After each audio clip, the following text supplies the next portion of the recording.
3-year-old girl had vanished, leaving behind only a single strand of hair and a lingering scent of chloroform.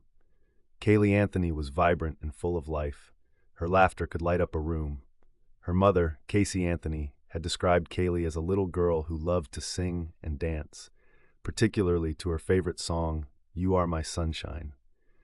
Caylee had just celebrated her 3rd birthday in August 2008, surrounded by family and friends, balloons, and cake. The home videos from that day showed a happy child, twirling in a pink dress. Days after the party, Caylee disappeared. Her grandmother, Cindy Anthony, made the frantic 911 call. Cindy's voice trembled with a mix of confusion and horror. She hadn't seen her granddaughter in 31 days.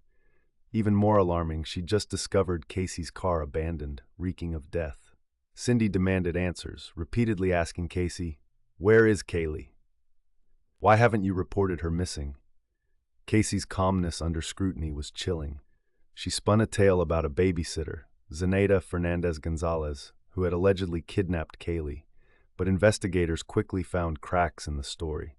No such babysitter existed. Neighbors hadn't seen Caylee with anyone fitting that description. Casey's demeanor raised suspicions. She partied at Orlando clubs and competed in a hot body contest during the weeks her daughter was missing. Detectives began to dig deeper into Casey's past. She lived with her parents, George and Cindy Anthony, and Caylee in a modest Florida home. Cindy, a nurse, and George, a former law enforcement officer, had supported Caylee, even as tensions brewed over Casey's responsibilities as a mother. As the search for Caylee intensified, Casey's web of lies unraveled. Detectives discovered chilling evidence on the family's computer. Someone had searched for how to make chloroform, neck-breaking, and household weapons. These searches dated back to March 2008, months before Caylee disappeared. But who conducted these searches? Caylee pointed fingers at her father, George, claiming he was responsible for the dark inquiries. Yet, George denied any involvement. The tension within the Anthony household reached a boiling point. Cindy defended her daughter fiercely, while George expressed doubt. He, too, made a 911 call, expressing fear that he would never see his granddaughter again. Investigators pieced together a timeline from Casey's phone records and credit card receipts. On June 16, 2008, a neighbor reported seeing Caylee and Caylee leaving their home. That was the last confirmed sighting of Caylee alive. Caylee spent the following weeks weaving a tapestry of deception. She borrowed a shovel from a neighbor, claiming she needed to dig up bamboo roots. She abandoned her car at an Amscott parking lot. An employee later reported the odor of decomposition coming from the vehicle. Then a crucial discovery changed the course of the investigation. A meter reader, Roy Kronk, stumbled upon a small, decomposed body near the Anthony residence in December 2008. Duct tape covered the child's skull. The remains were identified as Caylee's, bringing a tragic end to the months-long search. But what investigators found in that swampy field would change everything. We will get to that. The prosecution argued Caylee suffocated Caylee using chloroform and duct tape. They claimed Caylee wanted to live a carefree life, unburdened by motherhood. To support their theory, they presented forensic evidence from Caylee's car trunk. Scientists detected traces of chloroform and a hair strand resembling Caylee's, marked by a characteristic death band. Caylee's defense, led by Jose Baez, countered with a different narrative. Baez claimed Caylee accidentally drowned in the family pool, and George helped cover it up. Baez painted George as manipulative, alleging he abused Caylee, leading her to behave erratically. George vehemently denied these accusations on the stand, but the seeds of doubt were sown. The trial captivated America's attention. It became a media frenzy, likened to the O.J. Simpson trial. Everyone had an opinion about Caylee's guilt or innocence. News channels dissected every piece of evidence, every tear, and every smile. The jury deliberated for 11 hours, eventually delivering a verdict that shocked the nation. Caylee Anthony was found not guilty of first-degree murder, aggravated child abuse, and aggravated manslaughter of a child. She was convicted only on 4 counts of providing false information to law enforcement. The public's reaction was explosive. People debated whether justice had been served or denied. Protesters gathered outside the courthouse, chanting, "Justice for Caylee." Speculation continues over Caylee's whereabouts post-trial. Her life remains shrouded in secrecy, with occasional sightings surfacing in tabloids.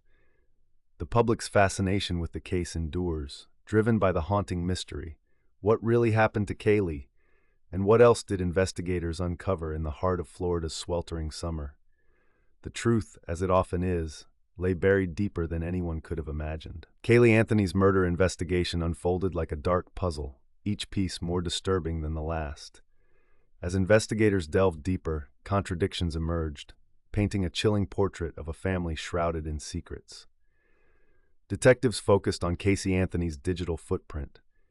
Search records revealed more than chloroform. Foolproof suffocation, inhalation, and death appeared in her internet history. Analysts confirmed these searches occurred while Caylee used the home computer. Yet Caylee insisted she wasn't alone during these times, implicating others, yet offering no proof. The search history wasn't the only damning evidence.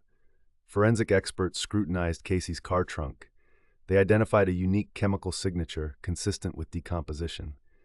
Experts labeled it the scent of death, a rare and unmistakable odor. Compounded with the strand of Caylee's hair, the evidence painted a grim picture. However, the defense poked holes. They argued the car trunk evidence was contaminated. Florida's sweltering heat could have intensified odors from other sources, they claimed. The defense further questioned the reliability of the computer evidence, suggesting multiple users could have accessed it.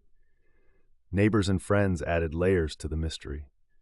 One neighbor recalled lending Caylee a shovel just days after Caylee's last sighting. Another testified seeing Caylee back her car into the garage, an unusual occurrence. Caylee's behavior in public also raised eyebrows. Photographs surfaced of Caylee partying, seemingly carefree, during the search for her daughter. These images clashed with her portrayal of a desperate mother, igniting public outrage. Law enforcement focused on the timeline surrounding Caylee's disappearance. June 16, 2008, marked the last confirmed sighting of Caylee. Over the following weeks, Caylee maintained a facade of normalcy, telling elaborate lies. She invented a fictitious job at Universal Studios, even leading detectives to the theme park, only to admit she hadn't worked there in years. This deceit deepened the mystery. What was she hiding? A striking detail emerged during the investigation, a series of phone calls made by Caylee on June 16th. She attempted to contact her parents and friends multiple times, leaving cryptic messages. What did she want them to know? Caylee never explained, and the calls were never returned. A rewatch moment for those replaying, hoping to decipher a hidden intention. The turning point came with the discovery of Caylee's remains.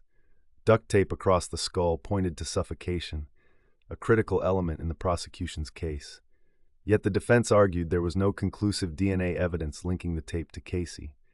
The swampy conditions had degraded potential evidence, blurring lines between fact and conjecture. Amidst this complex web, one detail stood out: a heart-shaped sticker found on the duct tape. Prosecutors believed it was a fixed post-mortem, a macabre gesture. The defense dismissed it as coincidental. This sticker, though small, became a symbol of the case's haunting contradictions. The most shocking reveal centered around the family dynamic. George Anthony's testimony was pivotal. Baez accused George of orchestrating a cover-up following Caylee's accidental drowning. In a stunning turn, Caylee claimed past abuse by George, driving her erratic behavior. While George vehemently denied these allegations, they left a lingering doubt, a rewatch moment that compelled viewers to question every word exchanged in the courtroom. As the trial unfolded, public sentiment oscillated between sympathy and anger. People questioned how a mother could act so nonchalantly if innocent. Yet doubts about the prosecution's case lingered, fueled by the absence of definitive evidence tying Caylee directly to the murder.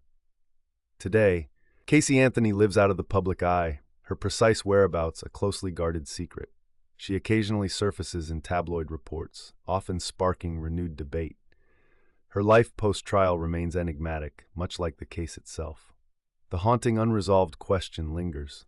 Was justice truly served for Caylee Anthony? The verdict divided a nation, leaving many unsettled. What really transpired in those crucial days in June 2008? Answers remain elusive, buried beneath layers of lies, family secrets, and legal maneuvering. The final image of Caylee, a smiling child in a pink dress, continues to haunt, Her laughter, now silent, echoes through the annals of unsolved mysteries. Though time dims the media frenzy, the question remains, what dark truths still lie hidden within this Florida tragedy?